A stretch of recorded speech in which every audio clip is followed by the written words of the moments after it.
Okay, so picture this. It's 1958. The FIFA World Cup is being played in Sweden. Brazil has never won it. And they send this kid, this 17-year-old kid, from a tiny town in Brazil called Três Corações, which means three hearts, which honestly feels like the universe was already writing the story. They send this kid who grew up so poor that he couldn't afford a real football, so he used to play with a sock stuffed with newspaper tied together with string. And this kid shows up to the World Cup, and he's so young that some of the other players on the Brazilian squad aren't even sure he should be there. And then the tournament starts, and this kid scores in the quarterfinals and the semifinals. And then in the final against the host nation Sweden, in front of 50,000 people, he scores twice. He's 17 years old. When the final whistle blows, he collapses on the field crying. His teammates have to hold him up. The entire country of Brazil is weeping. And somewhere back home in Três Corações, his father, Dondinho, a former footballer himself who never made it, who had broken his knee before his career could start, who had spent years teaching his son everything he knew about a game he never got to fully play. His father is listening on the radio. And when Brazil wins, he cries too, because his son just did the thing he never got to do. And that moment, that 17-year-old kid crying on a field in Sweden while his father cries by a radio in Brazil, that is the whole Pelé story, right there. Everything else is just what happened next. So let's go back to the beginning, because the beginning matters more than people realize. Edson Arantes do Nascimento, that's his real name, the full name his mother gave him, was born on October 23, 1940 in Três Corações in the state of Minas Gerais, Brazil. His family called him Dico.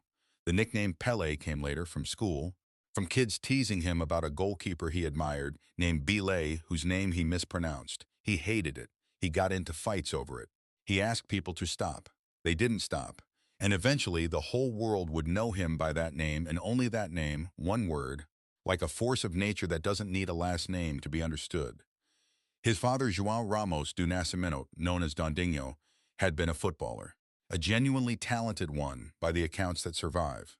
He played for several clubs in the interior of Brazil, and people who saw him play said he had real ability.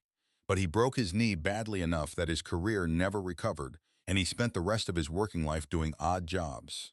Janitor, street sweeper, whatever came to keep his family fed. And here is the thing about Dondinho that I think explains everything about who Pelé became.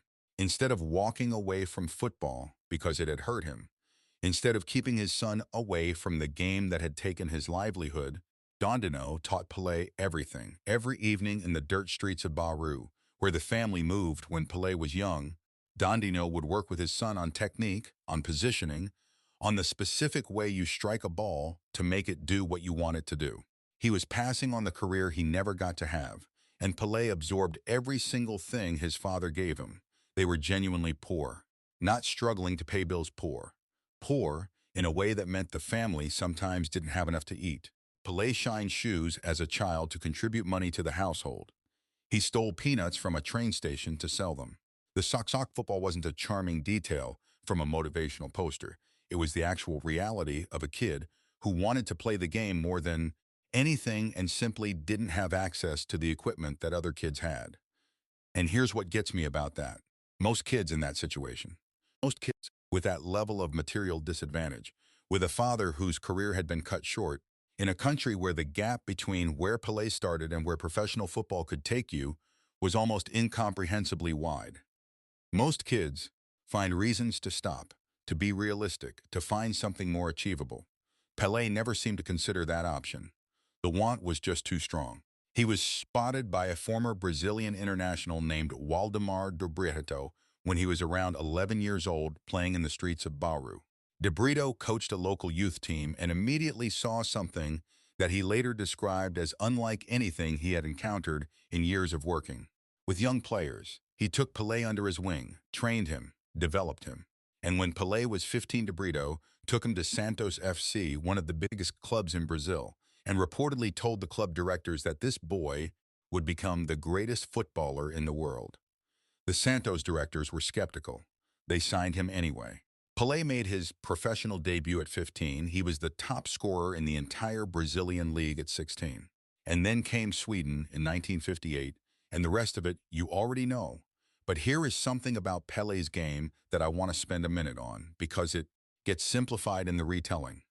People remember the goals, 1281 goals and 1363 appearances, by the official count that Pelé himself maintained, though the exact number has always been debated depending on which matches you count.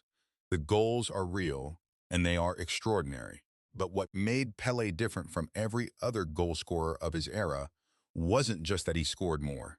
It was how he played the whole game.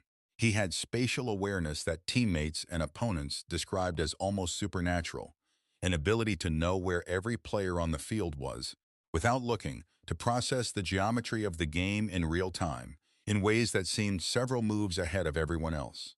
He could play with both feet equally. He was physically strong enough to hold off defenders twice his size. He could head the ball as well as strike it.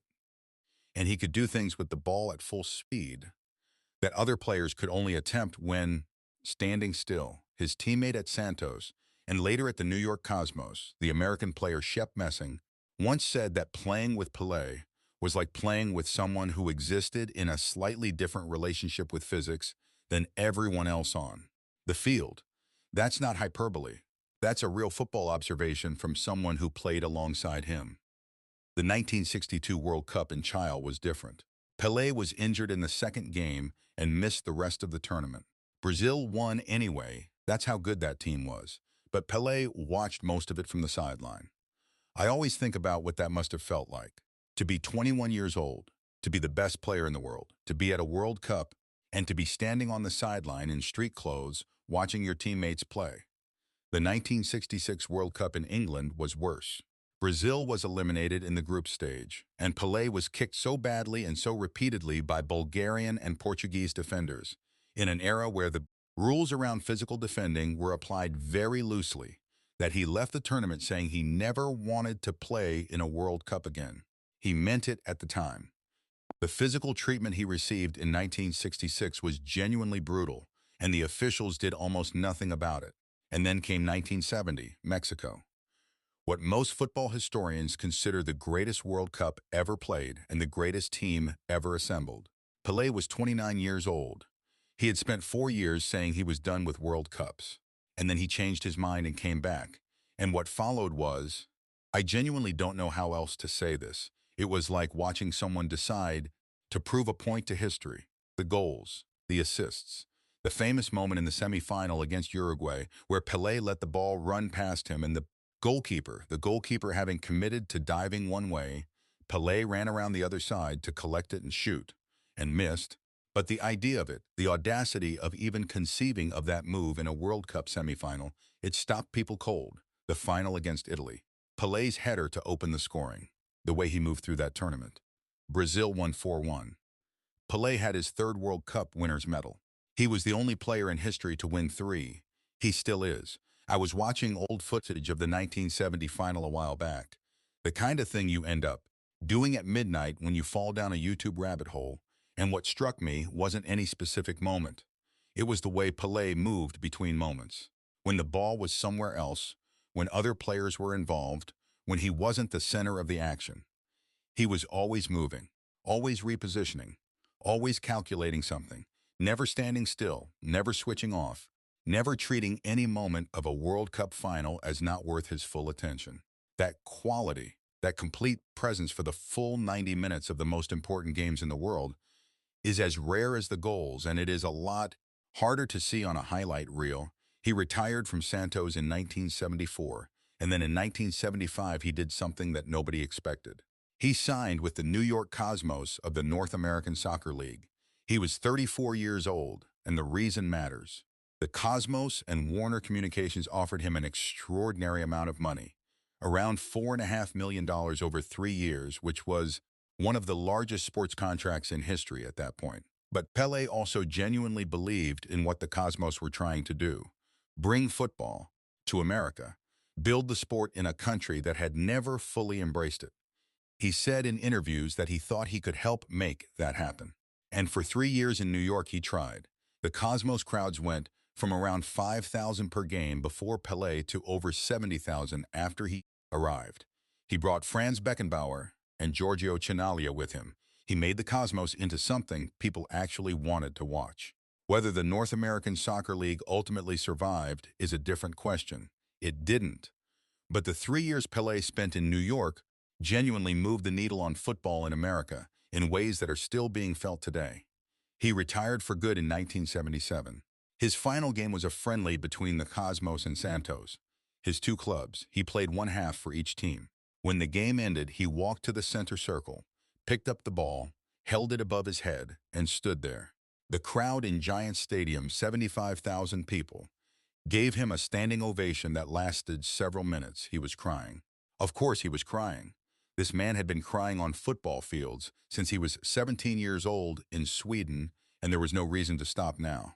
He spent the decades after football as a global ambassador for the sport, for Brazil, for the idea that where you start doesn't have to determine where you end up. He had complicated personal chapters, marriages, children, financial difficulties at various points, the particular loneliness that seems to find people who have been famous since they were teenagers. His son Dondinho struggled with addiction and legal problems for years, and Pelé was publicly and privately devastated by it. He carried that the way parents carry those things, close, heavy, without resolution. And through all of it, he kept showing up, kept talking about football, kept being Pelé in a way that seemed to everyone around him effortless, even though nothing about maintaining that presence for 60 years could possibly have been effortless. He was diagnosed with colon cancer in 2021. He died on December 29, 2022, at the age of 82 in a hospital in São Paulo. Brazil declared 3 days of national mourning. His body lay in state at the Vila Belmiro Stadium, Santos FC's ground, the place where he had played for nearly 2 decades, and over 200,000 people came to pay their respects. The queue stretched for miles. People waited through the night. His coffin was carried through the streets of Santos, and the people who lined those streets were not just old enough to have watched him play. There were young people there, children, people who had only ever seen him on old footage, in highlight reels, in the stories their parents and grandparents told. But they were there anyway, because some things pass through generations, not as memory, but as something larger and harder to name. The feeling that a person existed who made the game beautiful in a way it had never been beautiful before, and might not be again. His father Dondinho outlived him. He was over 100 years old when Pelé died, and had been in a care home for years. The family chose not to tell him. I think about that sometimes. The man who taught Pelé everything, who passed on the career he never got to have, who listened to that World Cup final on a radio in 1958 and cried. Sitting in a care home somewhere in Brazil not knowing. It's almost too much to hold. But that's the Pelé story. Not just the goals and the World Cups and the one name that the whole world knows.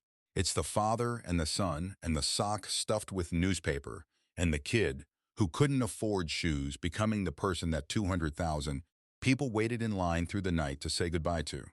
If you want more stories like this, the real human stuff behind the legends, hit subscribe and drop a comment telling me who you want me to cover next. I read every single one. I'll see you in the next one.